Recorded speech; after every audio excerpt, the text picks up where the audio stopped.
welcome to The Writer's Dream. This is a show where authors can talk about how they write their books, how they publish their books, and how they market their books. Our show is on YouTube, so you can go on YouTube and see 50 or so authors, most of them local Long Islanders. We also have a Facebook page, and the name of the Facebook page is, guess what, The Writer's Dream. You can go and ask a question, and I will attempt to answer your question if you do so.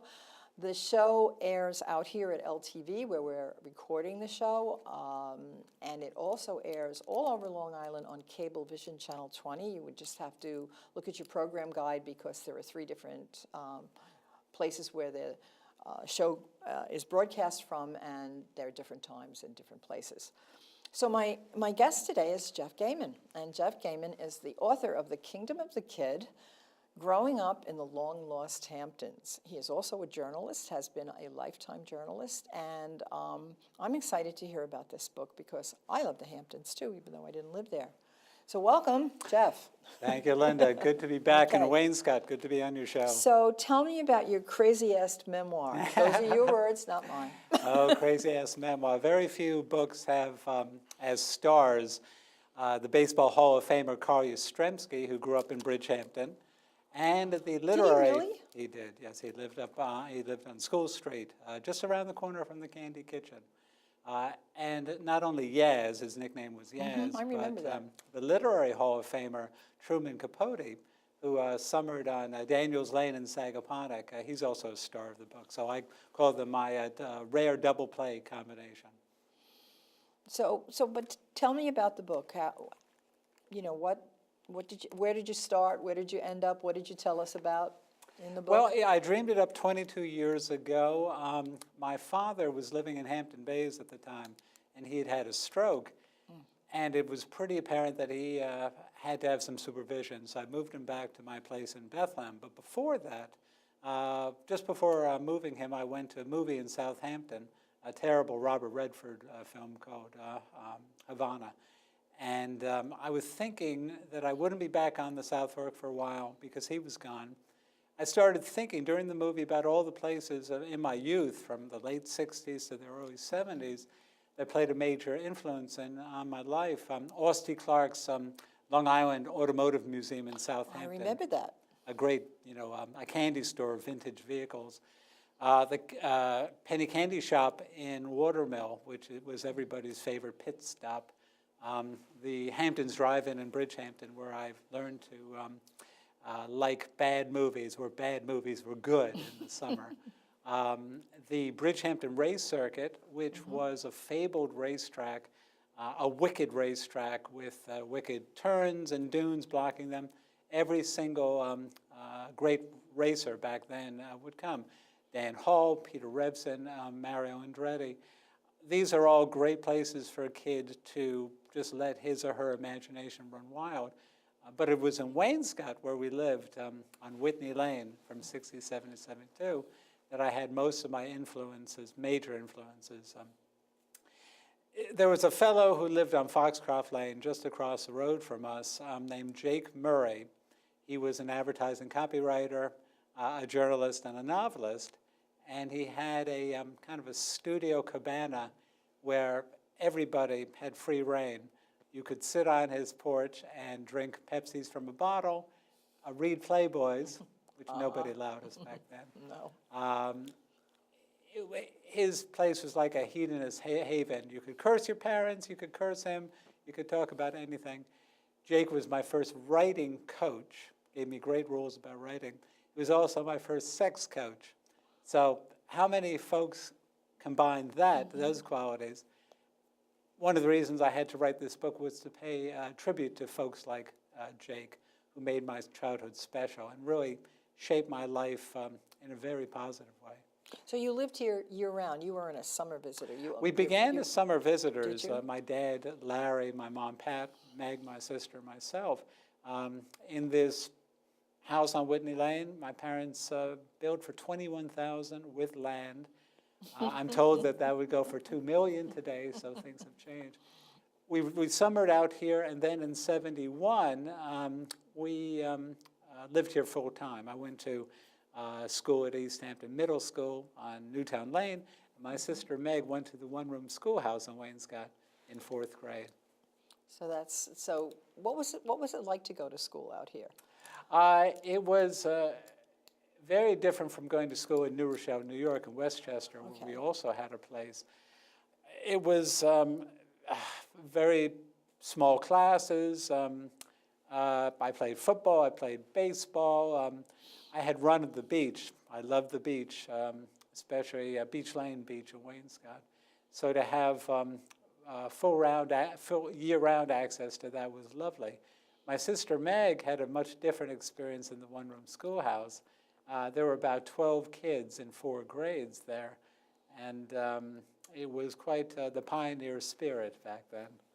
Yeah, so you went to school, actually. You've been to school in more suburban areas. Right. Or more urban settings, and then out here. So that's why I asked you that question.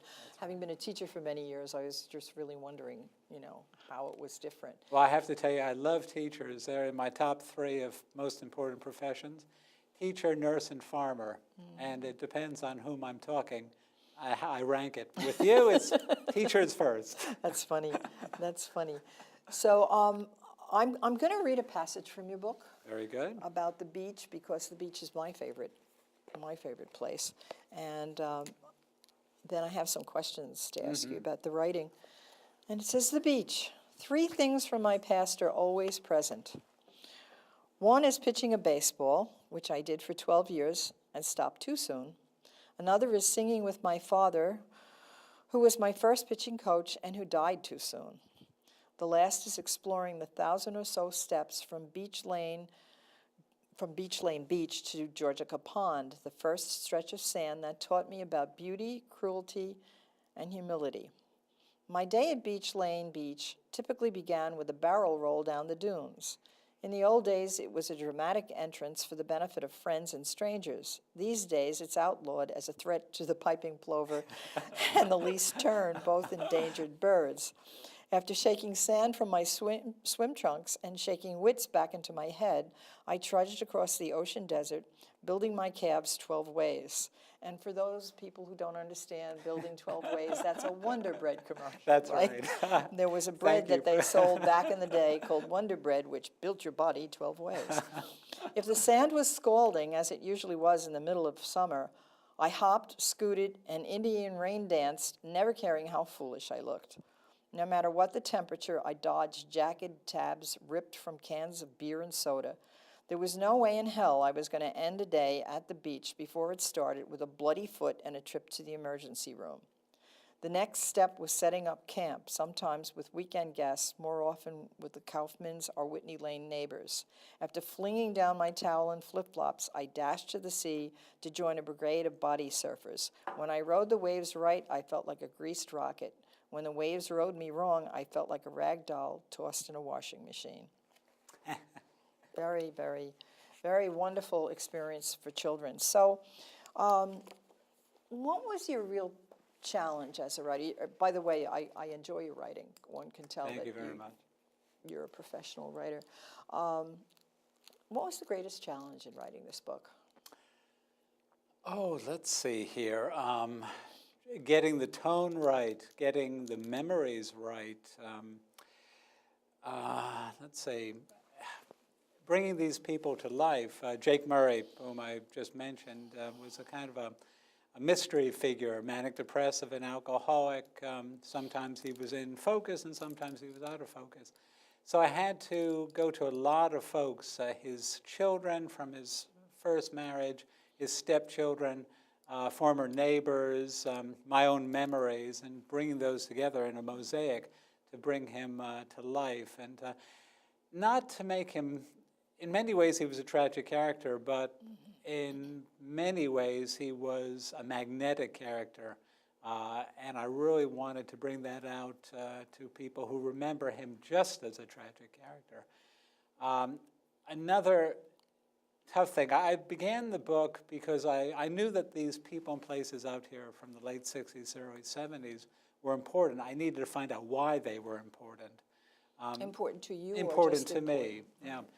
You know, everybody has a period in their life where they can look back and say, I was changed forever and hopefully for good. This was my period.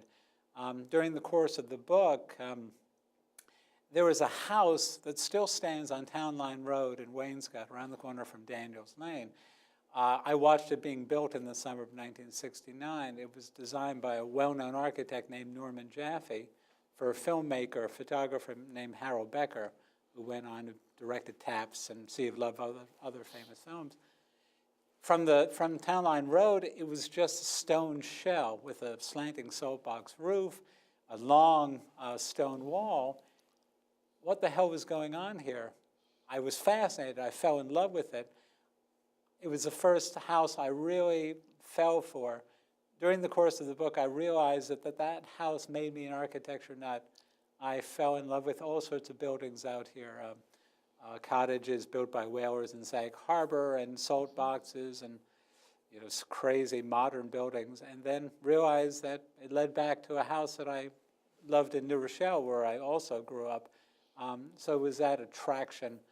But I had to find that out while writing the book. I did not know that as a kid back in 1969. No, of course not. Yeah. Of course not. But it sounds like there were a number of things that happened in those years that you lived here that influenced the rest of your life, sent you in a particular direction.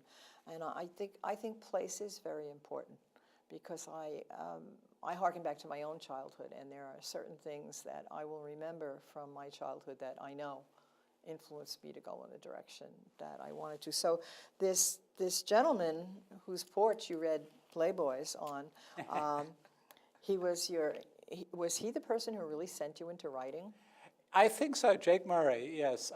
In the book, I give the 5 rules of writing that Jake Murray gave to me. Oh, what are they? They include, I'd love to read them.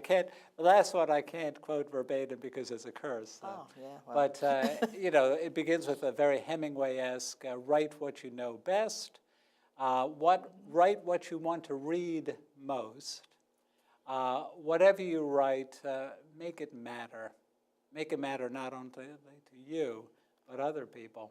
And the last rule is, for God's sakes, don't be a manic depressive, because writing is bipolar enough. And Jake knew exactly what he was talking about. I also grew up with a father, Larry, who was a manic depressive alcoholic. So I felt like Jake could have been his brother, 2 peas in a pod. Another influence on my writing was definitely Truman Capote. Sure. The very first book I fell in love with, very first writing I fell in love with, was his short story, A Christmas Memory, which a lot of folks love. A story of a sort of a 7-year-old Truman Capote, fictionalized Truman Capote, who does all sorts of eventful things with his handicapped cousin, who's in her 50s to 60s, like bake fruitcake that they send to FDR, because, of course, the President of the United States likes fruitcake. Reading that short story was the first time I realized that writers put words together to create sparks, to make you linger over them. And from that point on, I was a Truman Capote fan. When I learned that he lived in Sagaponack, 1 village away from me, the whole South Fork became Capoteville for me. So I would follow him wherever, Guildhall in East Hampton, the post office in Bridgehampton. The chapter on Capote in my book begins with an auction in Watermill where my mother bid against Capote for a primitive painting. And it's a lovely story. I'll tell it very quickly. 1967, under a tent on Montauk Highway in Watermill. My mom and my dad have just moved into the house in Wainscott. They can barely afford it. They have 2 houses. My mom loves this painting so much, she bids up to $300 for it in 1967. In those days, that was a lot of money. A lot of money. My dad is thinking this is a mortgage payment that's going out the window, so he's kind of grimacing. She's bidding against Capote, who is dressed very outrageously. Panama hat, Hawaiian shirt, long black socks, and windshield-sized sunglasses. He wins the painting. He gets a painting for $325. In Cold Blood was published the year before. He's got lots of money. But he loves my mom's feistiness so much. He comes over to her, he bows, kisses her right hand, and says, "Madam, you were most worthy adversary." And this is praise that my mom dines on for the next summer. But it's that special encounter with a celebrity who was very below the radar back then, when celebrities weren't so well known out here, that you could have very often out here. When I lived in Wainscott, Estee Lauder had a mansion. Across the street from Estee Lauder's mansion lived the plumber for Wainscott. That's a lineup that doesn't happen so much out here, but I loved being in that middle class, upper class, lower class, all mixed together back in the South, on the South Fork back then. Yeah, basically you allude to that, in the book, and the blurb on the back of the book talks about what's long lost is the fact that now, I guess, I don't live here, so I don't know, but it's more celebrity, I guess, maybe money-driven than it was back then. Long Lost Hamptons really rings a bell, touches a nerve. Virtually every person and place I write about in the book doesn't exist anymore. Bridgehampton Race Circuit died. It's gone. The museum's gone. The car Allsty Clark's Automotive Museum is gone. One of the most painful losses is the penny candy shop. June and Harvey Morris had it from '61 until Harvey's death in 2002. June kept it on until 2005, and it's just a lonely, sad shell of itself. I can tell you, you probably know too, everybody who stopped there, it was not only the best place to get wax bottles that you tore off with your teeth and drank that tasteless juice, or the strips, the dots, the candy dots that you tore off with your teeth, or the cigarettes, the chalk cigarettes that you waved in the air because it created dust and you felt you were really smoking. Those are very important places. The most important thing, once again, as I realized while researching this book and interviewing June, was that this was a place, this was a home away from home, a citizenship center, a town hall. June trained young women in etiquette, to treat customers responsibly. My favorite story that attests to June and Harvey's citizenship is that if you were an outsider and you arrived on the bus in Watermill after 10 o'clock on a weekday, and you got off in Watermill thinking the windmill was the windmill in East Hampton where you wanted to go, Harvey Morris would get you in his Jeep, you a stranger, he would drive you to East Hampton where your real windmill was. How many penny candy shop merchants were as that kind?